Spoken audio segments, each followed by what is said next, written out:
Ya, terima kasih Anda masih bersama kami di Kupas Ketujuh. Saya kembali ke Pak Edi, memang beban yang sangat berat di pundak PT Kereta Api Indonesia harus memberikan jaminan transportasi massa, tapi juga kemudian tetap harus menjaga adanya keuntungan di perusahaan begitu ya.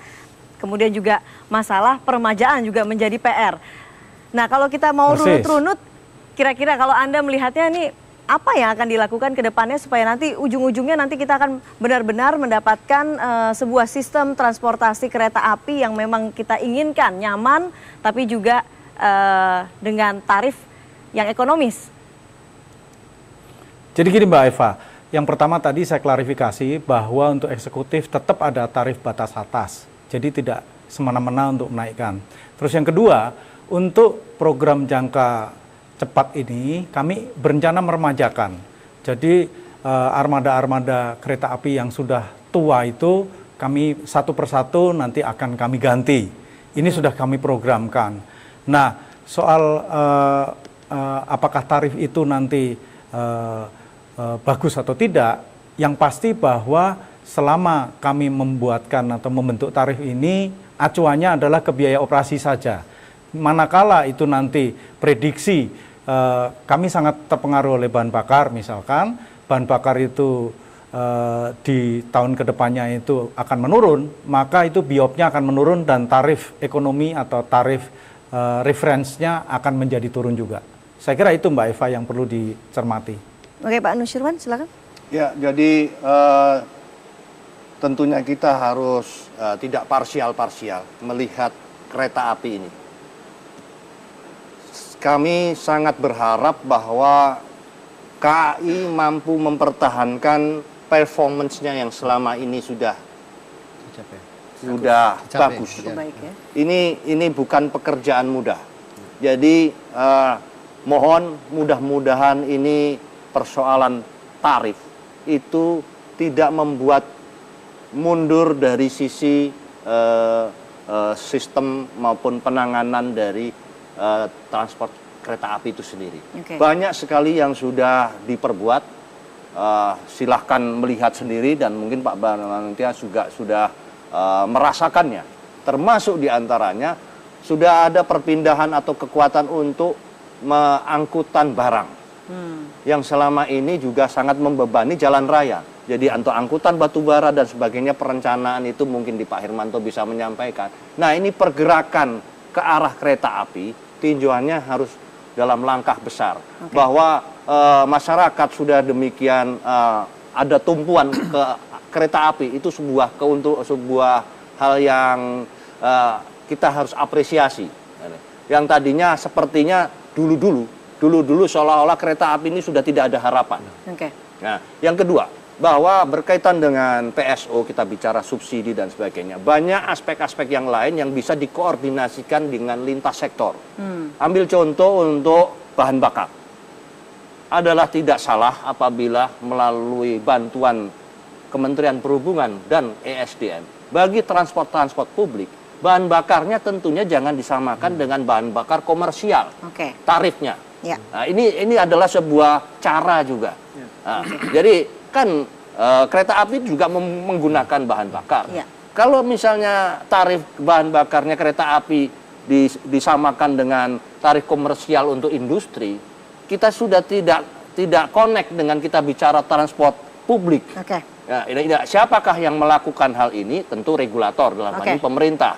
Nah, ini jadi ada mana yang bisa digunakan untuk mengurangi biaya produksi, itu hal-hal tersebut bisa sangat menahan, paling tidak menahan kenaikan tarif dari misalnya 5.000 menjadi 10.000, ditahan dengan beberapa aspek yang bisa menjadi dukungan. Ya, dan itu juga nanti fungsi pengawasan juga akan dilakukan oleh DPR. Ke Pak Darmaning Tias.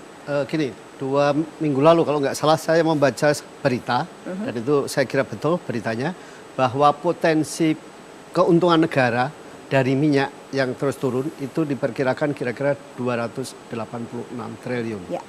Nah, tadi Pak Hermanto kan menjelaskan subsidi untuk kereta ini 1,5 saja ya. Itu kan terlalu kecil. Nah, sejak dulu itu saya berteriak BBM itu harus mahal karena cadangan minyak kita itu terbatas. Tetapi kalau ada keuntungan dari subsidi itu dialokasikan sebesar-besarnya untuk pengembangan infrastruktur transportasi umum. Nah, tadi kaitannya dengan yang dikatakan Pak Edi bahwa ada program peremajaan 50% dari kereta-kereta yang ini tadi yang beroperasi itu mestinya yang ekonomi ya. Jadi domainnya pemerintah. Oke. Karena apa? Karena kalau itu nanti jadi domainnya PT KAI, itu nanti mau tidak mau akan dihitungkan ke dalam tarif, sehingga tarif mau tidak mau tinggi. Nah, tapi kalau ini nanti, ini kan ibaratnya investasi. Kalau beli kereta itu berarti investasi. Sementara yang dikatakan Pak Edi tadi, PSO baru hitungannya operasional. Oke. Nah, ke depan kan harus memperhitungkan investasi dan operasional. Nah, lebih baik investasinya itu ditanggung oleh pemerintah. Dan saya usulan Pak Nursyirwan tadi soal BUMN yang pelayanan publik ini mestinya tidak dituntut untuk memberikan keuntungan. Sebetulnya itu sudah matching dengan diskusi kami dengan Pak Andrinov baru dalam tahap kampanye dulu, Pak. Oke. Jadi Pak Andrinov waktu itu sekarang kita tagih di Bappenas bahwa tidak semua BUMN harus di target untung. Harus dilihat mana yang pelayanan publik, mana yang sifatnya profit. Nah, yang pelayanan publik itu indikator keberhasilan seorang CEO adalah dari sejauh mana pelayanan publik yang diberikan. Katakanlah misalnya tapi pelayanan bukan keuntungan begitu ya Pak Bukan. Darmin. Katakanlah misalnya seperti yang dikatakan Pak Nursyirwan tadi, kereta api sekarang cukup dibanggakan bahkan bisa menjadi etalasenya Indonesia di dunia gitu. Ya itu apa?